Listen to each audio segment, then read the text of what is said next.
உள்ளாட்சி தான் அப்படிங்கறது இந்த ரூல்ஸ் தெரிய வருது. உள்ளாட்சி ஃபண்ட்லயோ நீங்களுடைய கலெக்டரோட உங்க ஓன் ஃபண்ட்லயோ கண்டிப்பா இழப்பீடு கொடுக்கணும். அது இழப்பீடு நோக்கி தான் வந்திருக்கிறோம் இன்னைக்கு. அது மட்டும் தான் இன்னைக்கு ஒரு கோரிக்கை, பிரதான கோரிக்கை.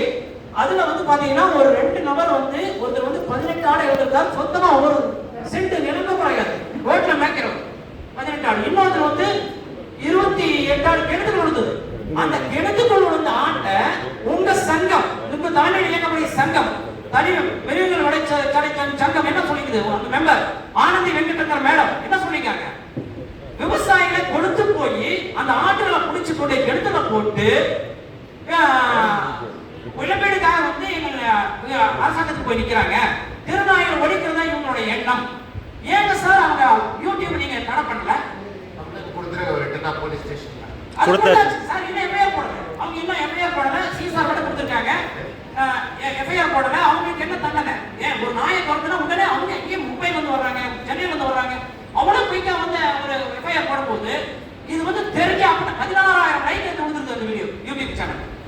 எல்லாத்துக்கும் அதிகாரிகள் சேர்த்து தான் நான் பேசிட்டு இருக்கேன், உங்களுக்கு சேர்த்து தான் பேசுறேன். நீங்களும் நாய்களால் வந்து மிகப்பெரிய அவ்வளவுக்கு உள்ளாயிட்டு இருக்கீங்க. தயவு செய்து ஆமா, அதனால வந்து தயவு செய்து இது வந்து மிகப்பெரிய லெவல் வளர்ந்துருச்சு. எனக்கு என்ன தனி மனிதன் போயிட்டு இருக்கான். கண்டிப்பா ஒரு நாளைக்கு அது சூழ்நிலை மாறி போச்சு. ஏன்னா இன்னைக்கு நிதர்சனம் அதுதான். யாருமே வந்து தனி மனிதனா போராடி எதையுமே ஜெயிக்க முடியாத அளவுக்கு இன்னைக்கு பொலிட்டிக்கல் சிஸ்டம், இந்த வாழ்க்கை முறை எல்லாம் மாறி போச்சு. ஸோ இந்த தருணத்துல ஏன் நீங்க அந்த யூடியூப் சேனல் கூட தடை பண்ணல? அந்த அம்மா வந்து பிரைவேட் பண்ணிட்டு போயிருக்காங்க அந்த வீடியோ. ஸோ அது உங்களுடைய சங்கம். அவங்க நேற்று தான் காலையில் வந்து உங்களை சந்திச்சு உங்களுக்கு எல்லாம் பொண்ணாட பத்தி வீடியோ வெளியிட்டு இருக்காங்க. அதெல்லாம் வந்து எவ்வளவு ஒரு மனுஷனுக்கு இத்தனை பேர் அப்பாவி யூடியூப்ல என்ன தெரியாது. இவங்களுக்கு எல்லாம் வந்து அந்த வீடியோ பார்க்கும்போது மத்தவங்க காட்டும்போது எவ்வளவு ஒரு வயிற்றுச்சலா இருக்கு சார். கடமையால அதை பாருங்க நீங்க. அதனால வந்து அந்த யூடியூப் சேனல் முன்னாடியே தடை பண்ணணும். பிளஸ் எஃப்ஐஆர் ரைட் பண்ணணும். 5 செக்ஷன் நாங்களே செக்ஷன் எழுதி கொடுத்துட்டோம். ரிட்டனா கொடுத்துறோம். இன்னைக்கு பேசுறது யூடியூப் சேனல் தடை பண்ணணும். அது எல்லாமே பக்காவா டாக்குமெண்ட் கொண்டு வந்திருக்கேன் சார். அந்த தடை பண்ணணும்னு சொல்லிக்கிறேன். பிளஸ் வந்து அவங்க மேல 5 செக்ஷன் ஐடி 66 192 196 352 356 அந்த மாதிரி 5 செக்ஷன்ல வழக்கு பதிவு பண்ணக்கூடிய முகாந்திரம் இருக்கு. வழக்கு பதிவு பண்ணணும், கண்டிப்பா ஆக்ஷன் எடுக்கணும், நோட்டீஸ் இஷ்யூ பண்ணணும், அவங்க மேல ஆக்ஷன் எடுக்கணுங்கிறத அந்த மன்றத்தில் பதிவு பண்றேன். அதுக்கப்புறமா வந்து பாத்தீங்கன்னா சார்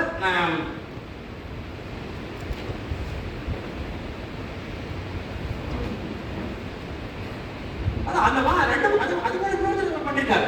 அதாவது வந்து இந்த மாதிரி நானும் ஆடுதான் வளர்க்குறேன், இவங்க அரிசி போட்டு கொண்டிருப்பாங்க, அதை போட்டு கொண்டிருப்பாங்க. ஏன்னா எல்லாம் ஸ்பாட்ல inspector sir, DSP sir, veterinary department எல்லாம் வந்து பார்த்தாச்சு. எல்லாம் இன்ஜெக்ஷன் போடுறாங்க, ஸ்டிச் போடுறாங்க அந்த கடிப்பட்ட ஆடுகளுக்குலாம்.